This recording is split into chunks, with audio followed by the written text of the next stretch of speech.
Good evening, and welcome to another World of Warships video by Captain Darkwingglacier. It seems I have too many videos to make, and not enough time to make them. Events within the gaming community are passing too quickly for me to keep up. This video is a prime example. Originally, I was going to talk about the proposed changes to the Italian Tier 5 premium battleship, the Giulio Cesare. I was essentially going to tell the whiners to suck it up. But, due to community outcry, the proposed changes are going to be abandoned. So, due to me being too slow on the draw, the point of this video is rendered moot. But I think I might be able to salvage something from the wreckage, essentially a commentary on the whole sorry episode.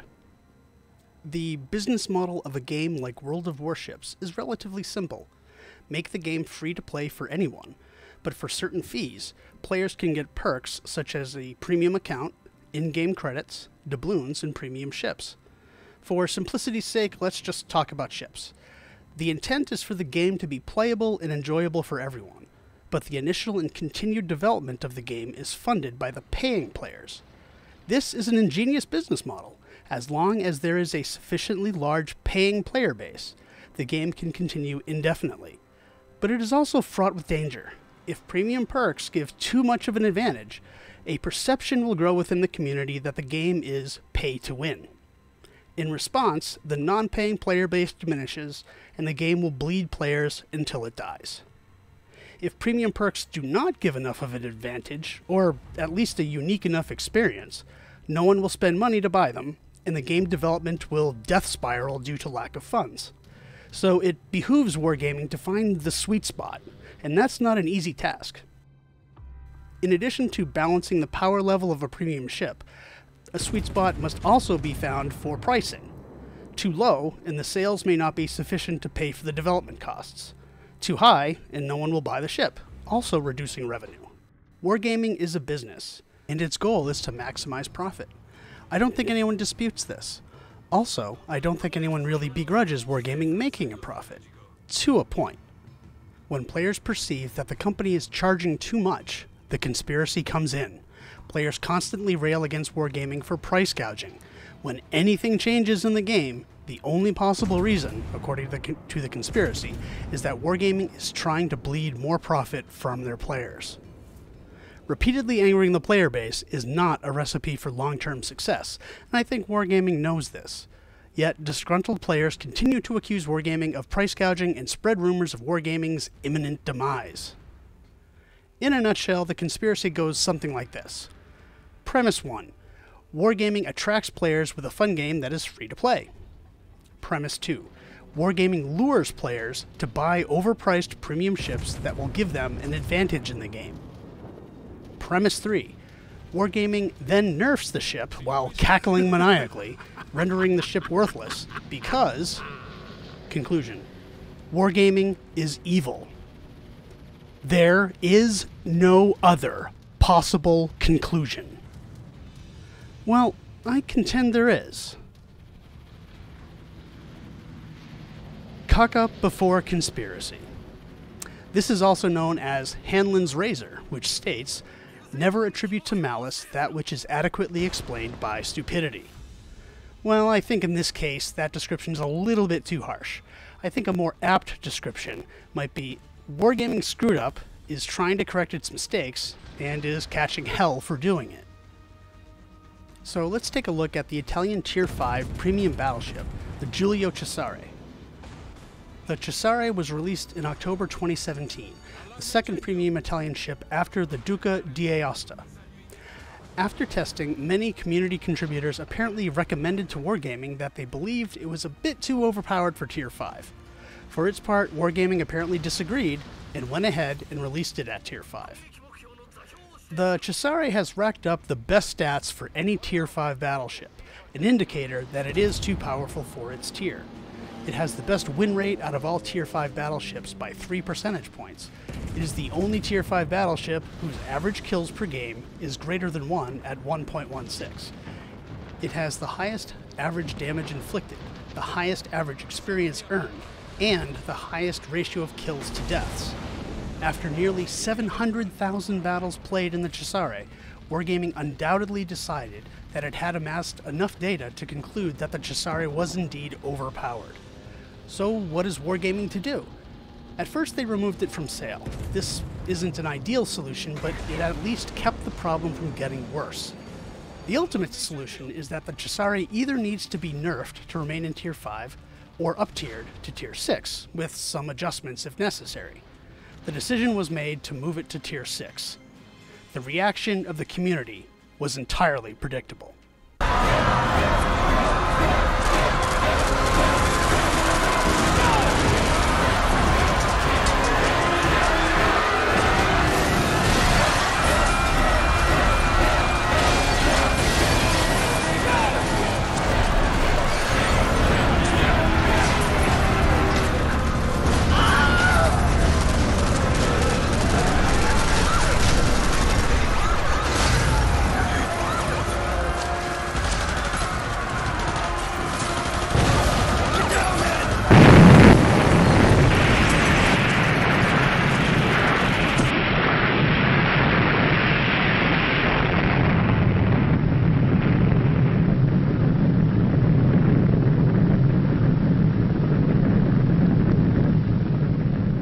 The saltiness continues unabated.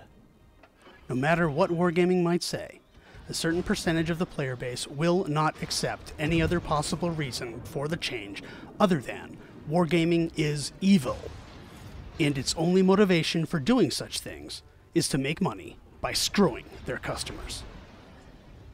This problem was exacerbated by the sale of Secret Santa crates in this past season, which advertised a small probability of getting rare ships that were no longer on sale, including the Cesare. I spent a good amount of money on these crates, more money than I'm willing to admit to. I didn't get the Cesare, but I did get a lot of other stuff, including a bunch of ships, many of them rare. Comparing how much money I spent to the regular price of these items, it comes out to quite a good discount, actually. But don't tell that to the salty players. As far as they are concerned, if they wanted to get the Cesare and spend, $500 on crates before getting it, then to them, they spent $500 to get the Cesare, period. The fact that they might have gotten, Belfast or Missouri, several other ships, a ridiculous amount of camouflages and signals, free XP, doubloons, and so on, that's all just incidental and doesn't really count. So, having spent $500 to get the Cesare, hearing a few weeks later that Wargaming is planning on nerfing that ship causes some people's heads to explode. It must be noted, however, that the number of players overall exceeds the number of exploding heads. If the Cesare isn't changed, the majority of players will have to deal with an overpowered ship in Tier 5 games. If the Cesare is changed, then the Cesare owners, in their righteous fury, will wreak havoc on the entire universe with the power of their internet comments. So the Cesare was to move to Tier 6. The main complaint, other than the money issue, that I heard was that the Cesare would be facing Tier 8 ships all the time, which is somehow grossly unfair. The fact that Wargaming was going to tweak its stats to compensate did not seem to matter to these complainers. Yes, the Cesare would be going up against tier ships occasionally and will no longer be facing Tier 4 ships. But in terms of matchmaking, what does the change really mean? This graph shows the distribution of games per tier for each tier of ship. That is to say, the matchmaker will put Tier 5 ships into Tier 5, 6, and 7 games. Tier 6 ships will be placed in Tier 6, 7, and 8 games. The size of each bar section shows how often each occurs. I got these data from games that I myself have played, and these distributions show the game specifically for battleships only. What these data show is that most commonly, Tier 5 ships will be placed in Tier 7 games, 44% of the time in fact. They will be in Tier 6 games 18% of the time, and 37% of the time they will be top tier. Bumped up to Tier 6, a ship will most commonly be placed in Tier 7 games again, 41% of the time. After that, they will be top tier fully 33% of the time. And finally, 25% of the time, they will be bottom tier in Tier 8 games. Keep in mind that this is a major complaint. The poor Giulio Cesare will be constantly up tiered and have to face mighty Tier 8 ships, so why bother even playing it at all? Note, the most common complaint by players with Tier 8 ships is that they're never top tier and thus are always facing Tier 9 and Tier 10 ships. Well, guess what? The Cesare is already constantly up-tiered. In more games than in any other, the Cesare has to go up against Tier 7 ships. After the bump to Tier 6, it still will most commonly be placed in Tier 7 games. Yes, it will have to face Tier 8s, but only a quarter of the time. After seeing this chart, it's hard for me to think that the Giulio Cesare wouldn't have been worth playing anymore, and that everyone who bought it was ripped off. I think it's pretty clear by this point that I don't think Wargaming's actions were motivated by pure evil. I think that in this situation, as in others, Wargaming realized that they made a mistake. They also realized that there was no good time to correct that mistake, so they just bit the bullet and went ahead with their fix.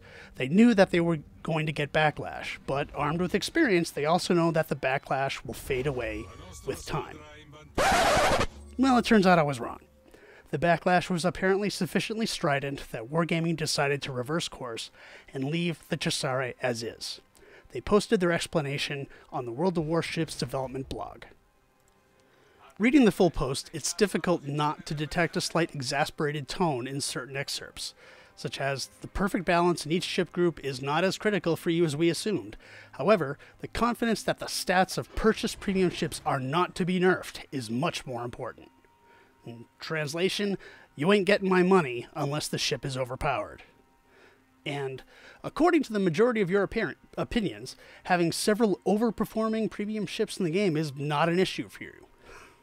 I'm sure that there were plenty of players who either supported the proposed nerf to the Cesare or did not care one way or the other enough to voice their opinions.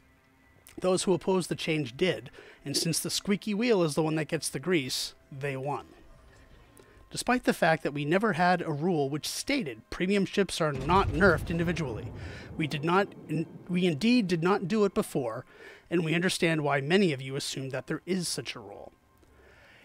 If that rule does exist, it's because the community invented it because they felt they were entitled to it.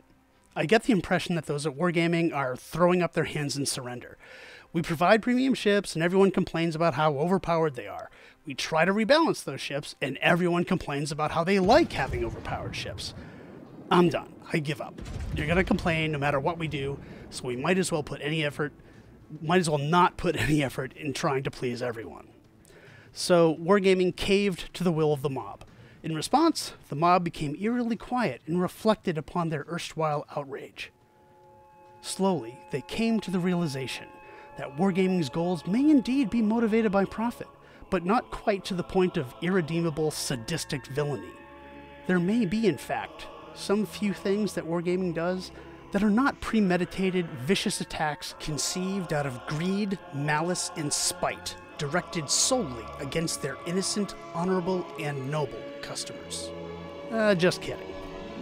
This entire episode is a masterpiece of deception, designed to trick customers into letting their guard down and opening their wallets. Wargaming is evil.